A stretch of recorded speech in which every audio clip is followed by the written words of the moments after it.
warahmatullahi wabarakatuh. Izin memperkenalkan diri, nama saya Sakinah Mulawati Laki dengan NIM 013014256060. Saya dari kelas 1C jurusan Manajemen Pendidikan Fakultas Ilmu Pendidikan di Universitas Negeri Gorontalo. Di sini saya akan mempresentasikan tugas individu saya dengan mata kuliah Perencanaan Pendidikan oleh dosen Ibu Prof. Dr. Novianti Zafri, SPDI, MPDI. Baik, langsung saja saya akan memulai presentasi saya dengan judul Pengantar Perencanaan Pendidikan. Apa yang dimaksud dengan pengantar perencanaan pendidikan?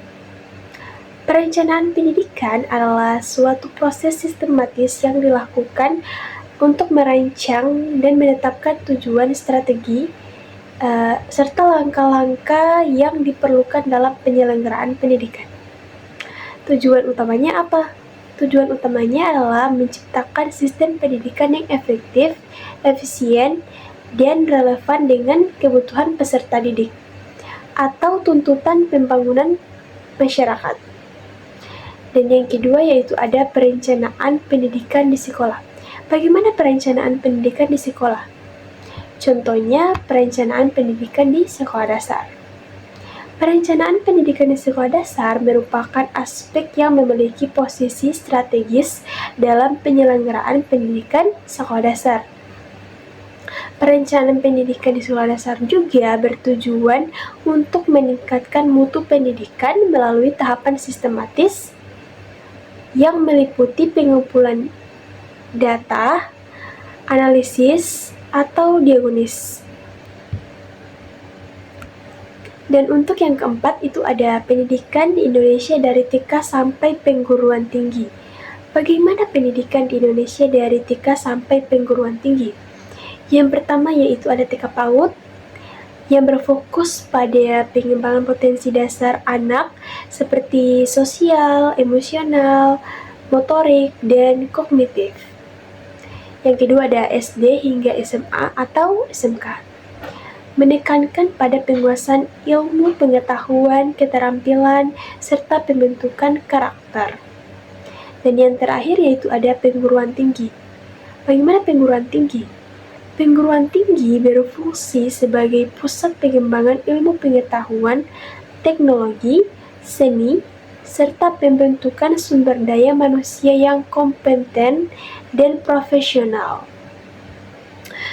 Dan yang terakhir itu ada bagaimana strategis kepala sekolah dalam penerapan perencanaan pendidikan. Strategi kepala sekolah dalam penerapan perencanaan pendidikan harus dilaksanakan secara komprehensif, mulai dari penyusunan rencana, implementasi program, hingga evaluasi dan inovasi berkelanjutan. Dengan demikian, kepala sekolah tidak hanya berperan sebagai administrator, tetapi juga sebagai pemimpin visioner yang mampu mengarahkan seluruh warga sekolah menuju pencapaian tujuan pendidikan yang optimal. Dan untuk kesimpulan saya untuk materi ini yaitu saya bisa menyimpulkan bahwa dari pembahasan yang telah disampaikan tadi dapat disimpulkan bahwa perencanaan pendidikan merupakan sebuah proses yang sangat penting dalam penyelenggaraan pendidikan. Yang kedua yaitu pendidikan di Indonesia sendiri dilaksanakan secara berjenjang mulai dari PAUD, TK, SD, SMP, SMA atau SMK hingga perguruan tinggi dengan tujuan mengembangkan potensi peserta didik sesuai dengan tahapan perkembangannya.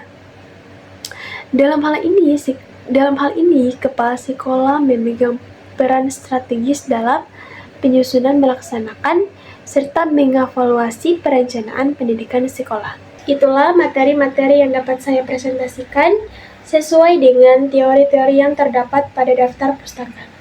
Sekian dari saya, dan terima kasih kepada dosen pengampu mata kuliah Perencanaan Pendidikan, Ibu Prof. Dr. Femi Sahami, SPI, MSI, dan Ibu Prof. Dr. Nafianti Jafri, SPDI, MPDI.